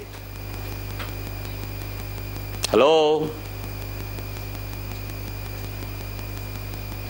ఇప్పుడు దేవుడి సంగతి నేను అన్నాం. నీ ఇంట్లో ఒక మనిషికి ఆ మ్యూట్ బటన్ ఇచ్చి ఎవరు ఎక్కువ మాట్లాడుతున్నాడు ఏం చూపించదు, జస్ట్ ఇలాగానండి. ఎప్పుడు కావాలంటే అప్పుడు వాడుకోవచ్చు ఆ మ్యూట్ బటన్. మళ్ళీ ఓపెన్ అవ్వదు. వన్స్ ప్రెస్డ్ బ్లాక్ అంతే. ఇదిగో వార్నింగ్ 1, వార్నింగ్ 2, వార్నింగ్ 3. ఇంకా నేను సహించను, నొక్కేస్తున్నాడు. ఒక వ్యక్తి నీ ఇంట్లో నీ మ్యూట్ బటన్ ఆపరేట్ చేసే ఒక వ్యక్తి ఉంటే how can you control your voice? నువ్వు ఎలా మాట్లాడాలో నీకు అర్థమవుద్దా? ఎంత మాట్లాడాలో అర్థమవుద్దా? నీవు ఎదుటి వారికి ఏం ఎక్స్పెక్ట్ చేస్తున్నావో అదే నీవు ఇప్పుడు పని చేయాలి. ఈరోజు నీ ఇంటి వాళ్ళందరి దగ్గర మ్యూట్ బటన్స్ ఉన్నాయి. మీ అందరూ పట్టుకెళ్ళండి. బటన్ ఎక్కడ ఉంటుందో సౌండ్ అదే వైబ్రేషన్ మోడ్లో కాదు, అది మ్యూట్, కంప్లీట్ సౌండ్ ఆఫ్. నీ జీవితం అంతా ఈ రోజు నుంచి ఎదుటి వారితో కేంద్రంగా బ్రతుకుతావు. ప్రభువు చూస్తున్నాడనే లక్ష్యంతో బ్రతుకుతావు. ప్రభువు నీ పరిశుద్ధ ప్రక్కనున్న సహోదరుల్లో చూస్తావు. నీ పొరుగువాడికి నువ్వు ఎలా ఉపయోగపడాలో నేర్చుకుంటావు. నీ జీవితానికి ఒక పరమార్థమైన క్రీస్తునందు క్రైస్తవుడిగా బ్రతకడానికి ఇష్టపడతావు.